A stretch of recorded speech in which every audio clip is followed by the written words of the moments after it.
दोस्तों नमस्ते। आज इंडियन ज्योग्राफी के अंतर्गत हम लोग चर्चा करेंगे जो प्राकृतिक भाग है इंडिया का, इसके बारे में। पिछले दिनों में हम लोगों ने पॉलिटिकल मैप के बारे में और जो उससे संबंधित जो जानकारियां थी उसके बारे में छोटा छोटा वीडियो बनाया। 4 या 5 वीडियो मैंने बनाया है। उसके बाद नेक्स्ट जो सीरीज है आपका, इसको इन डिटेल से समझते हैं जो इंडियन ज्योग्राफी में। तो इंडियन ज्योग्राफी में आपने देखा होगा, यहाँ ये जो है हिमालय पहाड़ का भाग है। ये हिमालय पर्वतमालाएं हैं, ये हिमालय पर्वतमालाएं हैं। इसके बारे में ये हिमालय पर्वतमालाएं हैं। उसके बाद ये जो है आपका ये मैदानी भाग है, ये मैदानी यहाँ से यहाँ तक मैदानी भाग है, सब मैदानी भाग है। उसके बाद जो ये जो प्रायद्वीपीय पठार है, ये प्रायद्वीपीय पठार, प्रायद्वीपीय ये भाग है आपका, प्रायद्वीपीय भाग है ये तीसरा। चौथा भाग हम देखते हैं, ये आपका अरेबियन सी है, और अरेबियन सी और बे ऑफ बंगाल में जो है एक अंडमान निकोबार द्वीप समूह है और दूसरा एक लक्षद्वीप है, जिस दोनों द्वीप मिला के इसमें 247 द्वीपें हैं। छोटे छोटे द्वीप जो है 247 है। फिर ये यहाँ जो है आपका ये सेंड वाला इलाका है, राजस्थान का जो इलाका है, मरुस्थल का इलाका है, जैसलमेर बीकानेर से आगे जैसलमेर का जो इलाका है। उसके बाद जैसलमेर जोधपुर ये सेंड का इलाका है। यहाँ काफ़ी वर्षाएं कम होती है, सबसे लेट से मानसून जाती है और सबसे पहले यहाँ रिट्रीटिंग मानसून जो है रिटर्न होने लगती है सबसे पहले, इसलिए मानसून। और दूसरा है अरावली पर्वत के कारण यहाँ जो है वर्षाएं जो है 15 सेंटीमीटर से कम होती है। इसी कारण यहाँ जो है मरुस्थल का निर्माण हुआ है। दूसरा एक यहाँ पश्चिमी घाट का है, पूर्वी का भाग यहाँ, और एक ये पूर्वी भाग है। ये पूर्वी जो घाट है, पश्चिमी घाट और पूर्वी घाट, यहाँ कन्याकुमारी में आके दोनों घाट नीलगिरी के आसपास नीलगिरी में मिलती है। दोनों घाटें जो है पश्चिमी घाट और पूर्वी घाट। यहाँ की सबसे जो ऊंची चोटी है ये है अनायमुदी 2695 मीटर। इसको हम डिटेल से इसके बारे में भी चर्चा करेंगे। ये नीलगिरी पहाड़ी पर अवस्थित है। और फिर यहाँ जो ये नदियाँ हैं आपका, अंदर से जो नदियाँ गिरती है, कुछ अरब सागर में गिरती है, कुछ बंगाल की खाड़ी में गिरती है, तो वह नदियाँ जो है तट का भी निर्माण करती है, मैंने मैदानी भाग का भी निर्माण करती है। तो ये पश्चिमी तटीय मैदान भी है और यहाँ भी पूर्वी तटीय मैदान भी है। तो ये चीजें हैं। फिर कुछ जो है आपका ये, जैसे यहाँ मेघालय गारो खासी इस भाग में कुछ पहाड़ियाँ हैं, का निर्माण भी हुआ है आपका। जैसे यहाँ मेघालय में है गारो खासी जयंतिया, जैसे त्रिपुरा में त्रिपुरी पहाड़ियाँ, नागालैंड में नागा की पहाड़ियाँ, ये झारखंड में है राजमहल की पहाड़ियाँ। ये सब के बारे में चर्चा बाद में करेंगे। सबसे पहले हम चलते हैं, आपको जो प्राकृतिक विभाजन है उसमें आपका हिमालय पर्वत के बारे में जानते हैं। हिमालय पर्वत से रिलेटेड जो 2 सिद्धांत है जो बहुत प्रसिद्ध है, वह 2 सिद्धांत है। एक कोबर का भूसंतति का सिद्धांत, और दूसरा है हैरिस का महोदय का सिद्धांत जो प्लेट विवर्तन सिद्धांत है। तो हम जानते हैं कोबर का सिद्धांत ये क्या है, ये हिमालय पर्वत का निर्माण कैसे हुआ, उद्भव कैसे हुआ, विकास कैसे हुआ, इसके बारे में इन डिटेल चर्चा करते हैं, पूरी तरह आप समझें। इन्होंने समझाया, कोबर महोदय ने समझाया, सबसे क्वेश्चन पूछा जाता है जो प्लेट जो विवर्तन के जो हिमालय पर्वत का जो उत्पत्ति का सिद्धांत है, सबसे महत्वपूर्ण सिद्धांत किनका है, कोबर महोदय का सिद्धांत। ये क्वेश्चन पूछा जाता है बार बार हर एक एग्जाम में, तो ये भी आप याद करें। कोबर महोदय का सिद्धांत सबसे सटीक विश्लेषण हिमालय की उत्पत्ति के बारे में बताया है। उन्होंने बताया है जो आज जहाँ हिमालय पर्वत है, वहाँ एक समय यहाँ एक सागर था, समुद्र था, जिसे उस समय तैतीस सागर का नाम दिया गया। तो हम चलो एक भाषा के रूप में, एक परिभाषा के रूप में इसको समझते हैं डिटेल से, एक एग्जाम्पल के द्वारा। जैसे ये है आपका यूरोपियन प्लेट और ये है इंडो ऑस्ट्रेलियन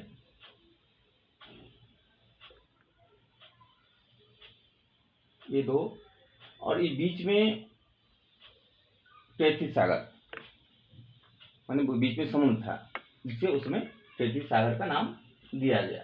इसमें समुद्र था, तो यहाँ भी नदियाँ बहती होगी सब जगह, और यहाँ भी नदियाँ बहती होगी, और ये नदियाँ पानी गिराती है कहीं न कहीं सागर में। जैसे अभी प्रेजेंट समय में जो भी नदियाँ आती है वो समुद्र में पानी गिराती है, उस समय भी ऐसे ही होता होगा, समुद्र में पानी जाती होगी। और समुद्र में जब पानी जाती है, नदियाँ जाती है, तो उसमें पानी के साथ अवसाद भी लाती है। अवसाद लाती है तो अवसाद धीरे धीरे बहुत लंबे टाइम के बाद उसमें अवसाद जमा हुआ होगा। जमा होने के बाद जब धीरे धीरे ये दोनों प्लेटें आपस में जब प्रेशर पड़ा होगा, दबाव पड़ा होगा, काफी जमा होने के बाद प्रेशर पड़ेगा, दबाव पड़ेगा, तो ये दबाव पड़ने के कारण ये ऊंचा उठा। ये दोनों महाद्वीपीय प्लेटें हैं। जब दोनों महाद्वीपीय प्लेटें हैं तो वह नीचे ऊपर नहीं होगी, नीचे नहीं होगी कभी, ये दोनों एक साथ ऊपर उठेगी। और ऊपर उठने के कारण यहाँ जो है 3 प्रकार का आकृति जो हिमालय पर्वतमालाएं हैं उसका निर्माण हुआ। उसमें हिमालय पर्वतमालाएं के साथ साथ ये जो पामीर का नोट है, पामीर का जो पठार है, जो विश्व का छत बोला जाता है, उसका भी निर्माण हुआ। और सबसे ऊपर कुनलुन पर्वत श्रृंखला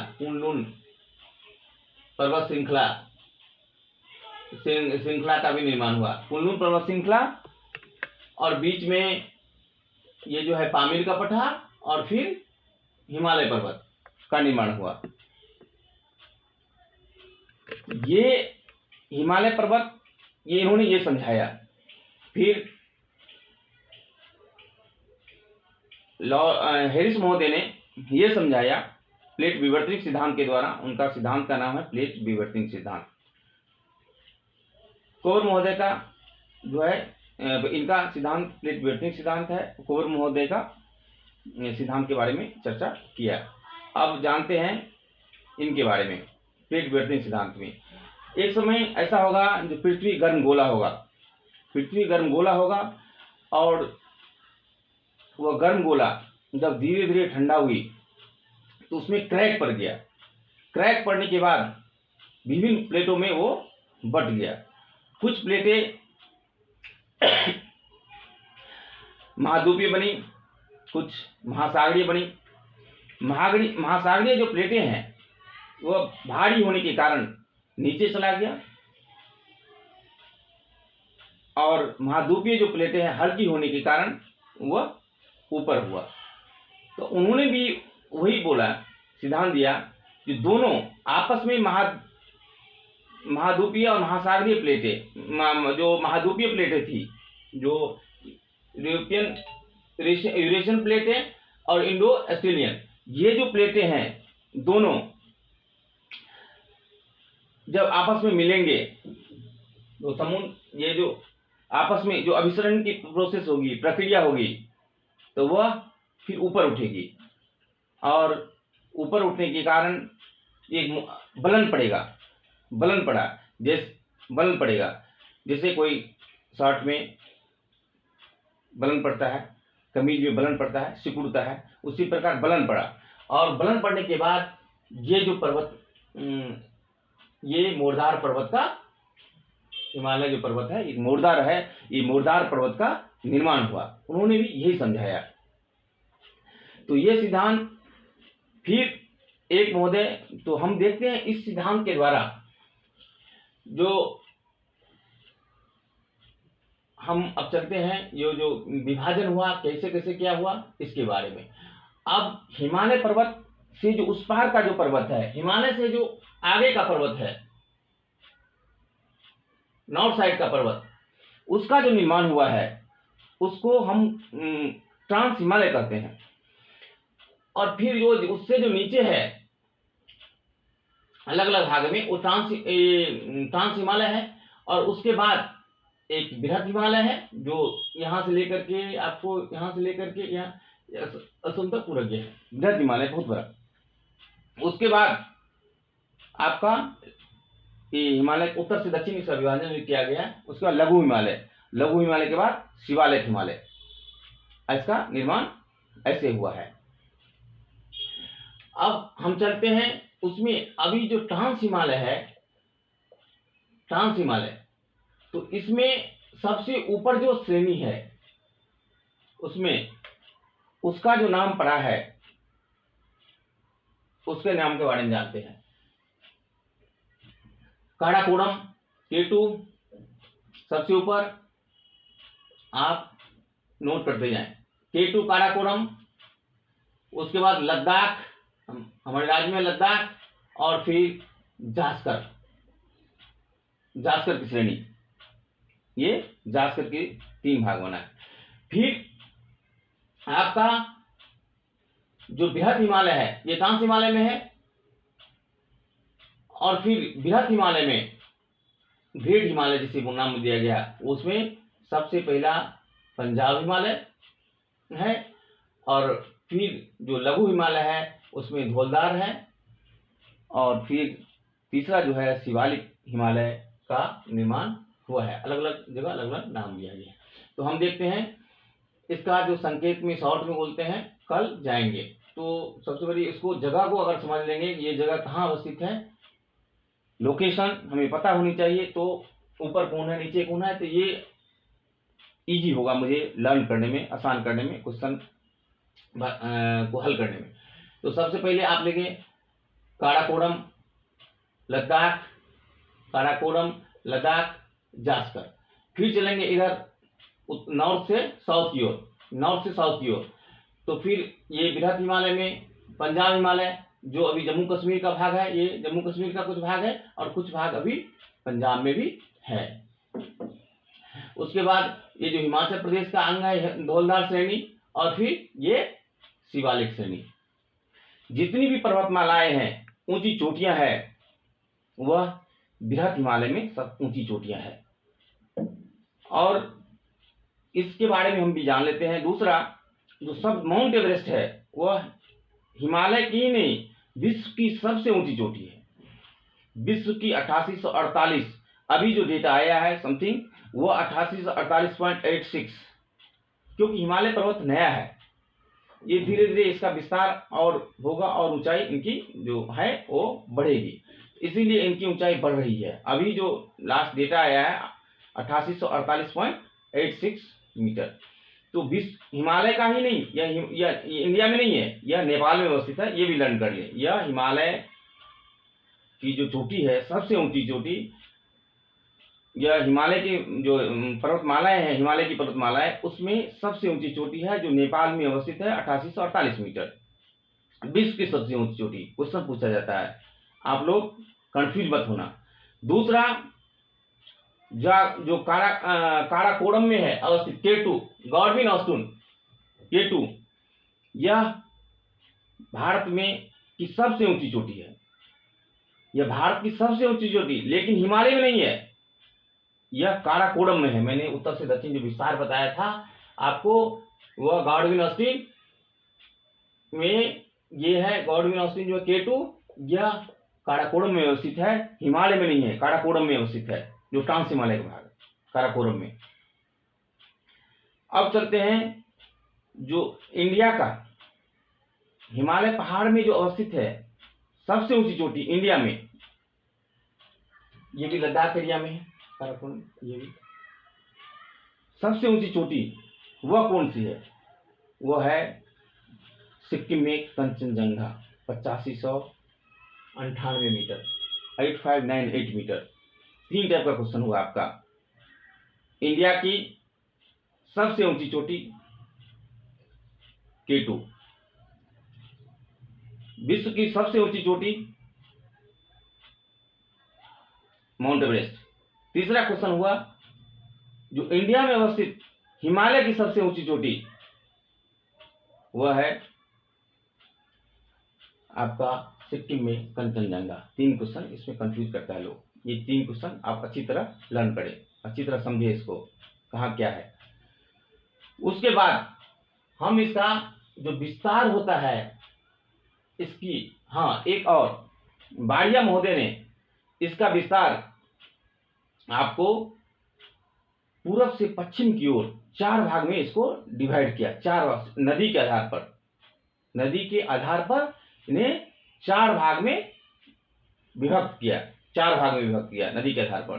पहला सिंधु नदी से सतलज नदी के बीच में, सिंधु नदी से सतलज नदी के बीच में 560 मीटर, इसका नाम दिया है पंजाब हिमालय। पंजाब हिमालय 560।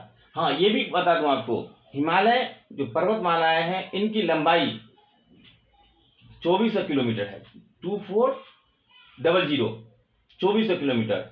और यह जैसे जैसे पश्चिम से पूरब की ओर जाता है इनकी जो लंबाई चौड़ाई है वह घटते जाती है, चौड़ाई कमते जाती है। अब चलते हैं नदी के आधार पर। नदी के आधार पर पहला सिंधु से सतलज पंजाब हिमालय, दूसरा सतलज से तीस्ता नदी के बीच जो है वह काली नदी के बीच जो है, काली नदी के बीच वह है कुमायूं हिमालय, यह 320 मीटर है, किलोमीटर 320 किलोमीटर की लंबाई है इनकी। फिर तीस्ता नदी से लेकर के काली नदी तक, तीस्ता नदी से क्या हो गया, हाँ काली नदी से तीस्ता नदी के बीच में नेपाल हिमालय, काली नदी से तीस्ता नदी के बीच में नेपाल हिमालय है जिनकी लंबाई 800 किलोमीटर है। सबसे जो लंबाई है नेपाल हिमालय की सबसे ज्यादा लंबी है नेपाल हिमालय। और फिर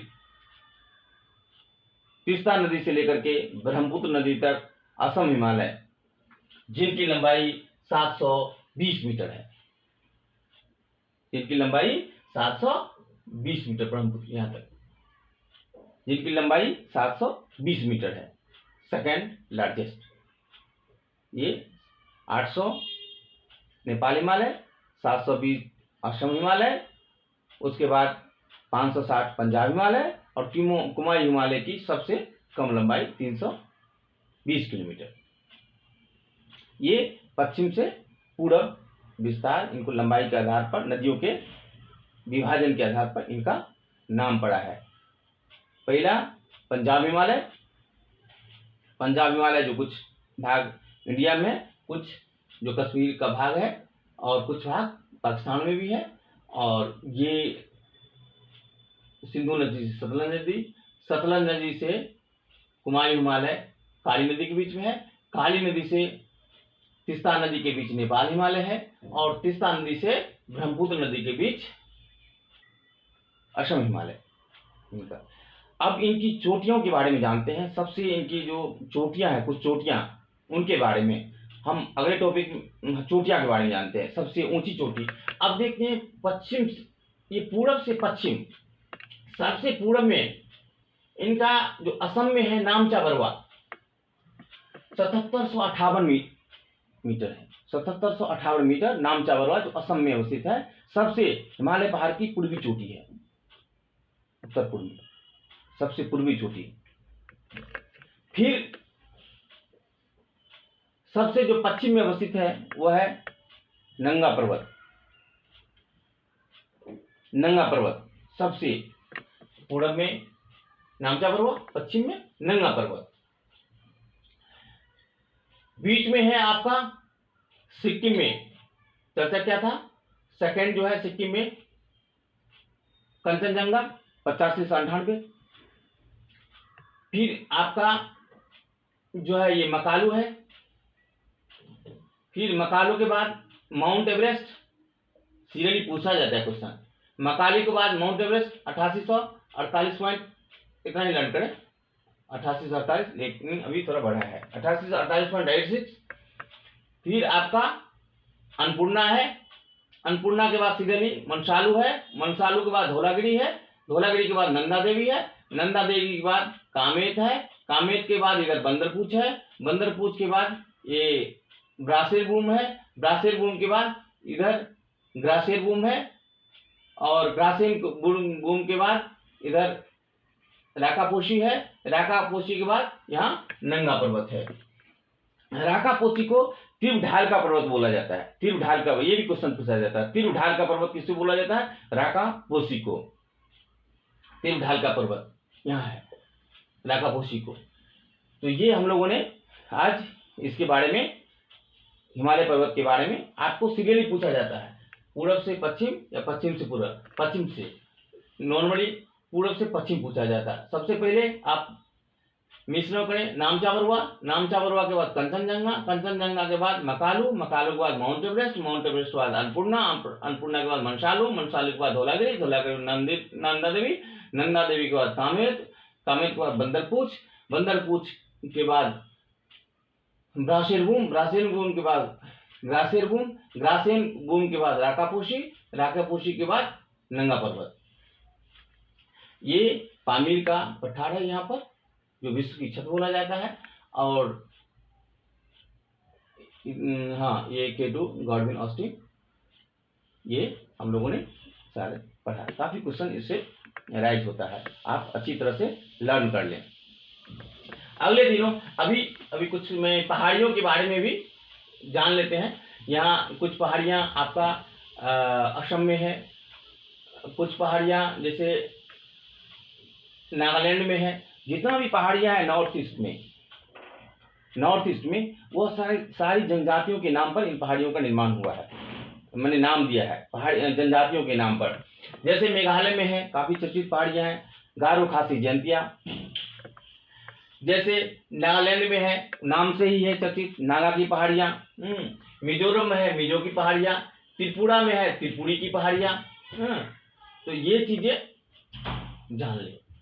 उसके बाद हम लोग चर्चा करेंगे आपस में, जो नेक्स्ट टॉपिक है, टॉपिक थोड़ा बड़ा हो जाता है, तो इसीलिए अब जो आगे चर्चा करेंगे वह जो पहाड़ियाँ है, इंडिया की जो भी पहाड़ियाँ हैं, उस पहाड़ियों के बारे में चर्चा करेंगे। नमस्ते, जय हिंद।